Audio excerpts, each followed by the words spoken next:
We are back for day 4 of the Spring Cleaning Money Challenge. If you're just joining me, go back to episode 138, a couple videos before this.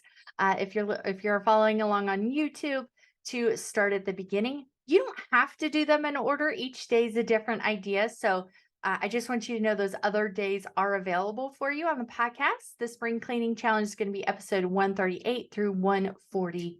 So we're doing 5 days, different ideas for you to clean up your money, declutter a little bit, declutter your money and your mental space, the mental load a little bit too. We're kind of working on both this week. So get your workbook so that you can follow along, take some notes, get some different ideas, kind of map out your plan a little bit easier at budgetsmadeeasy.com/spring for the spring challenge. Get it?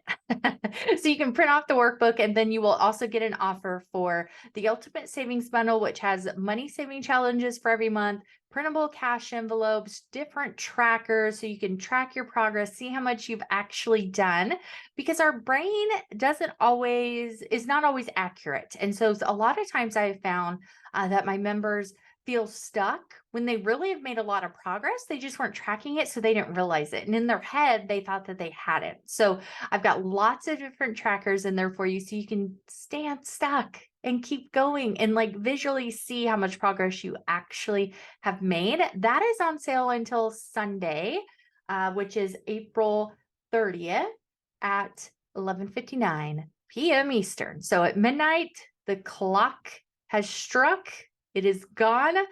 You can still get it at the regular price, but it's on sale until or for $7 this week to go along with the spring cleaning challenge so that you can keep making progress through the whole year. So tomorrow's the last day for the spring cleaning challenge. So today I want you to cancel some subscriptions that you are not using. I know you have them, and you may think, oh, it's only $3, $4, $5 a month. It's not that big a deal. Maybe I'll use it next month.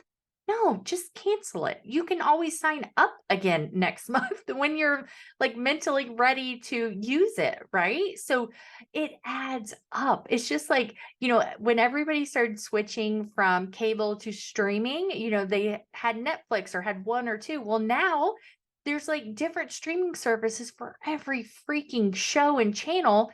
And so a lot of people end up spending more on streaming services than they would have if they just had cable, right? So I want you to think about what you're using, what you're not using. And if you have something that you really don't want to cancel, but it's kind of expensive, or you don't really want to spend the money, but you really like it, see if there's a free alternative. So just like audiobooks, for example. So if you have the Amazon Audible subscription, you can get a lot of audiobooks for free through your local library using was it Libsyn, I think it is, and Hoopla. My library uses Hoopla, so it's Hoopla. It's a free account.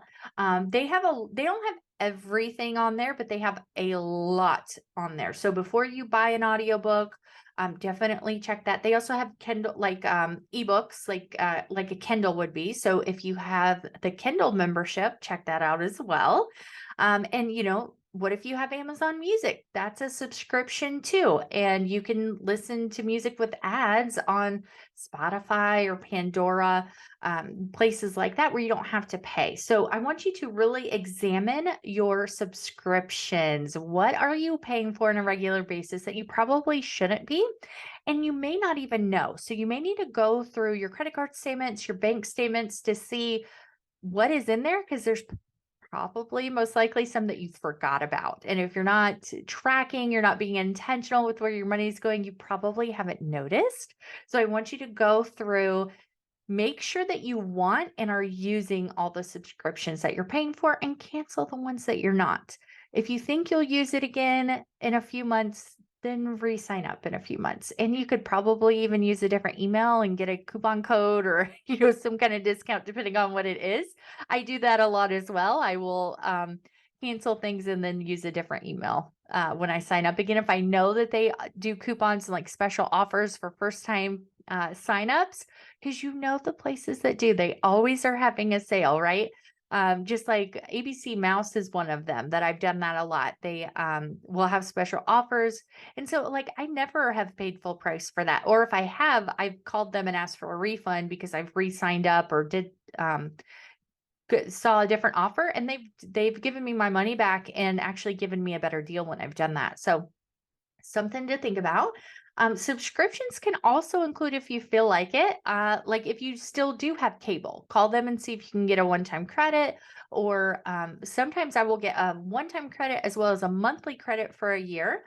So try, like, it doesn't hurt. It's just your time, right? And they can say no, but if you have the time, go ahead and do it. So make an idea, list out what you got, examine what you still want to pay for, and don't forget to go grab the workbook so that you can take some notes and kind of map it out for yourself a little bit easier. I've got some guided questions and things like that inside of the workbook. So if you don't have that yet, grab it at budgetsmadeeasy.com/spring and come join the Facebook group and let me know what subscriptions you are canceling. I really want to know. If you're on YouTube, just comment below. I will see it and connect with you there as well. But we have a great Facebook community too.